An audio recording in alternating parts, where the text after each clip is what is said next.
Most meditators commonly find this problem because of thoughts, rushing of thoughts, tornadoes, storms of thoughts going around in the mind during meditation. Because of this, people often think that meditation is a form of concentration and it must happen. This is far from the case. Meditation is not a skill that we learn. Neither it's a knack that you either have or don't.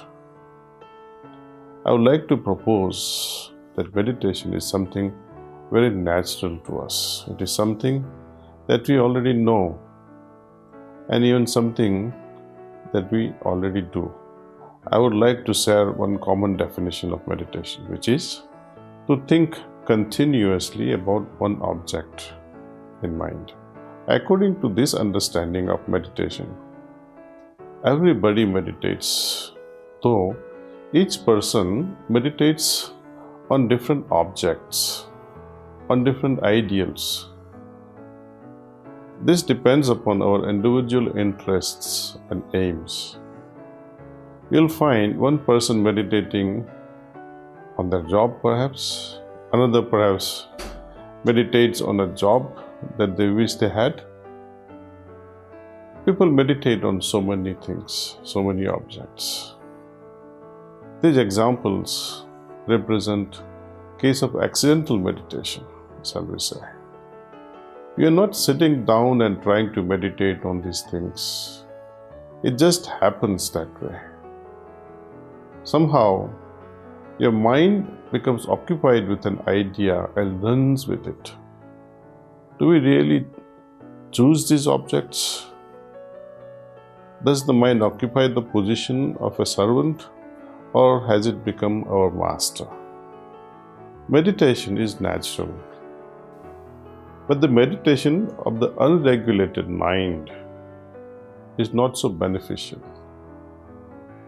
It does not transport us from restlessness to peacefulness, or from dissatisfaction to contentedness, from disturbance to stillness, from passion to compassion, or from selfishness to selflessness, or from heaviness of the heart to lightness.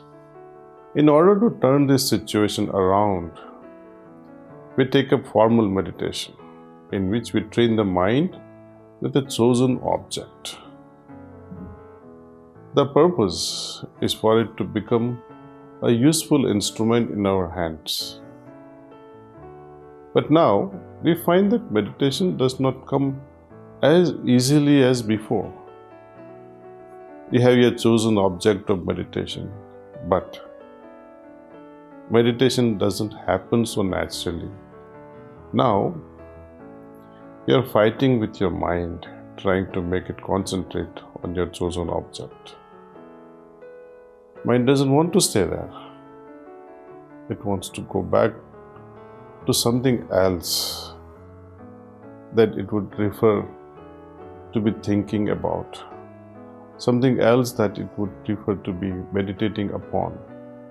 Most meditators commonly find this problem because of thoughts, rushing of thoughts, tornadoes, storms of thoughts going around in the mind during meditation.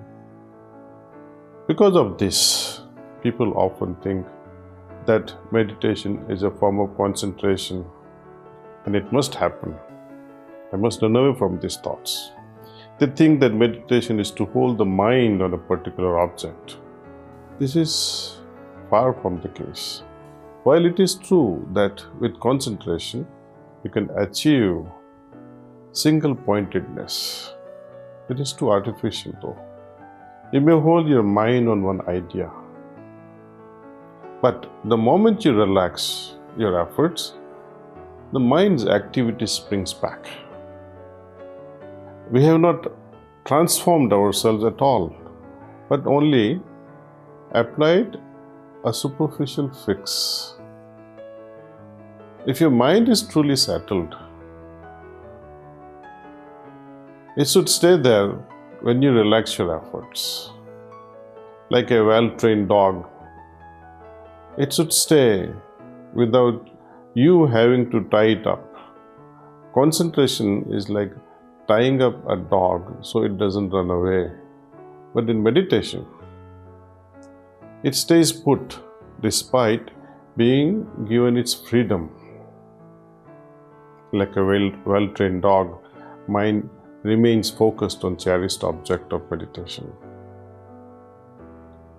This happens in the most natural way when we meditate with yogic transmission, or pranahuti as we call it in Sanskrit.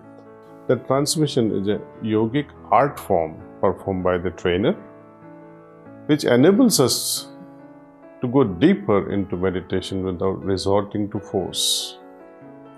To me, this transmission is something like a lift in a high-rise building. Transmission naturally draws you inward into your heart and allows us to experience greater depth in meditation than you otherwise would. When we meditate, what do? Meditation, we start with a thought. Right? What do we think? That divine presence is already there in my heart in the form of light.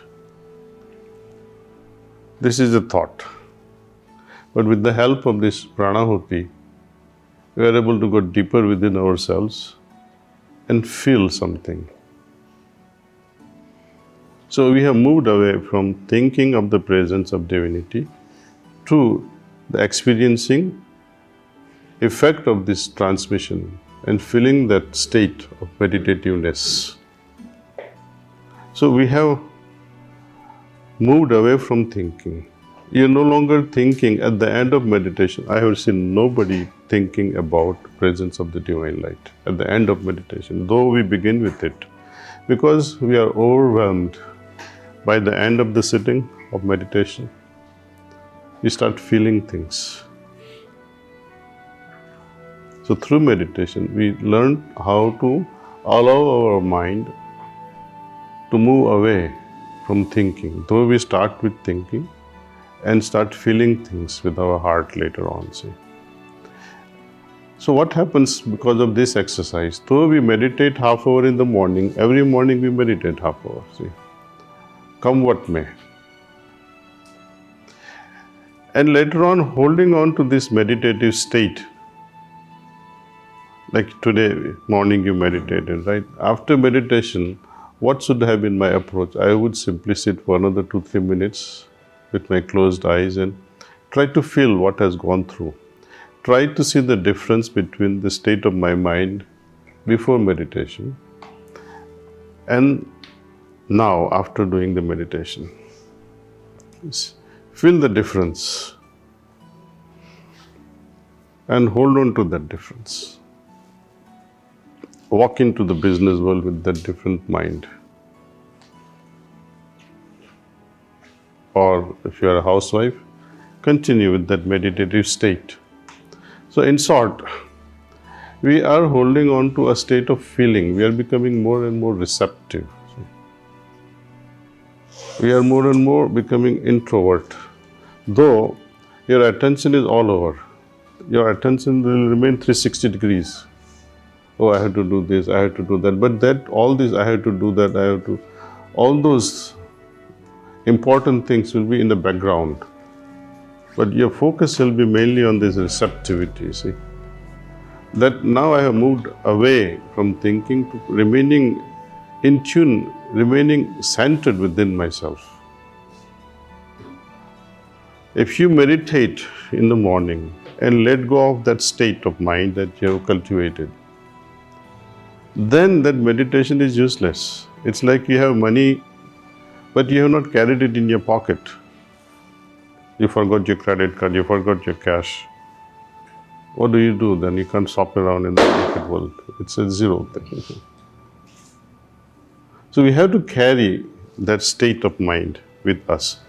So morning meditation, though we do it so well, unless you carry that meditative state along with you, the efforts that we have put into in the morning will be wasted, because it's not with you now. When you need it, it will be like Karna's state. When he needed the most, he was harmless. He didn't have his arrow. So to me, meditation should be extended with open eyes during day-to-day activities by centering yourself. When you have a project to conclude and you become meditative, your answers will be crystal and crisp, crystal clear and very crisp. You can move making decisions very confidently and with courage because you know in your heart it's the right thing to do. So the function of the mind at the peak of its evolution will move away from thinking and it will become more and more towards feeling.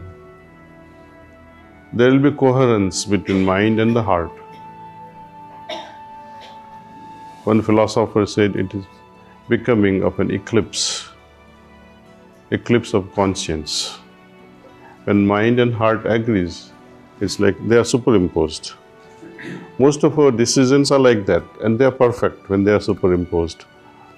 But when you have to decide something and this heart says something else, there is no eclipse. They are just bypassing each other. And that creates a lot of conflicts. Under such scenarios, what would I do? I would say, okay, mind, keep quiet. I have to make a decision based on my heart's dictums. That's the best thing to do.